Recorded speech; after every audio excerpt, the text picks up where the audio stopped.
साल भर में 4 नवरात्रि मनाई जाती हैं। इनमें से 2 गुप्त नवरात्रि हैं और एक चैत्र माह में मनाई जाने वाली चैत्र नवरात्रि है और वहीं दूसरी नवरात्रि है अश्विन माह में आने वाली शारदीय नवरात्रि।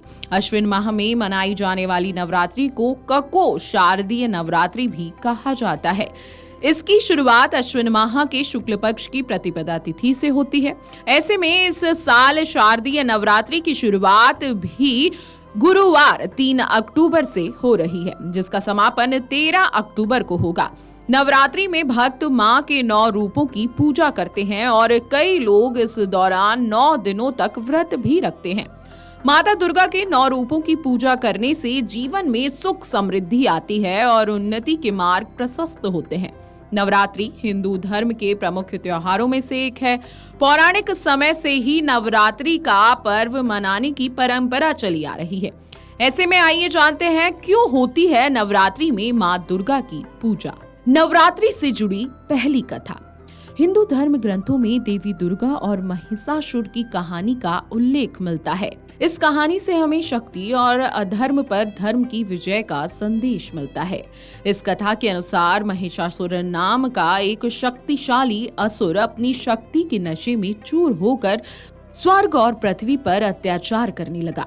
महिषासुर ने तपस्या करके भगवान ब्रह्मा से आशीर्वाद प्राप्त किया था कि कोई देवता, दानव या मनुष्य उसे मार न सके। देवताओं ने उसके अत्याचारों से मुक्ति के लिए भगवान ब्रह्मा, विष्णु और शिव जी से प्रार्थना की। इसके बाद तीनों देवों ने अपनी शक्ति से मिलाकर देवी दुर्गा को प्रकट किया। इसके साथ ही मां दुर्गा को अपने श्रेष्ठ अस्त्र दिए। इसके बाद महिषासुर और देवी दुर्गा के बीच भयंकर युद्ध हुआ। महिषासुर ने कई रूप बदले, लेकिन देवी दुर्गा ने महिषासुर के सभी रूपों को हरा दिया। युद्ध के अंत में मां दुर्गा ने महिषासुर का वध कर दिया। ऐसा माना जाता है कि देवी दुर्गा ने महिषासुर के साथ 9 दिनों तक युद्ध किया था और 10वें दिन महिषासुर का वध किया था। विजय के उपलक्ष्य में देवताओं ने मां दुर्गा की स्तुति कर उन्हें महिषासुर मर्दिनी नाम दिया था। आज भी नवरात्रि के 9वें दिनों में मां शक्ति की पूजा की जाती है और मां के स्वरूप को पूरे विधि विधान से 9 दिनों तक पूजा जाता है।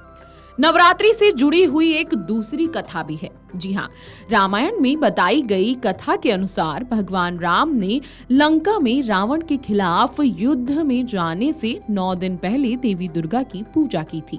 मां दुर्गा भगवान राम के बलिदान से प्रसन्न हुई और उन्हें युद्ध में विजय का आशीर्वाद प्रदान किया। 10वें दिन भगवान राम ने रावण को युद्ध में हराया। इसलिए नवरात्रि के बाद 10वें दिन को विजयदशमी के नाम से जाना जाता है। ऐसा माना जाता है कि राम जी ने 9 दिनों तक देवी दुर्गा की पूजा की थी। तभी से नवरात्रि का उत्सव शुरू हो गया। अब कहानी जो भी हो, लेकिन नवरात्रि के 9 दिन बहुत ही उत्तम होते हैं और जो भी इन 9 दिनों में माता रानी की पूजा करता है उसके सभी दुख, दर्द, कष्ट दूर हो जाते हैं और मनोकामना पूर्ण होती है। वीडियो डेस्क जीवांजलि.com। अगर आपको हमारा ये वीडियो पसंद आया हो तो हमारे चैनल जीवांजलि को सब्सक्राइब करें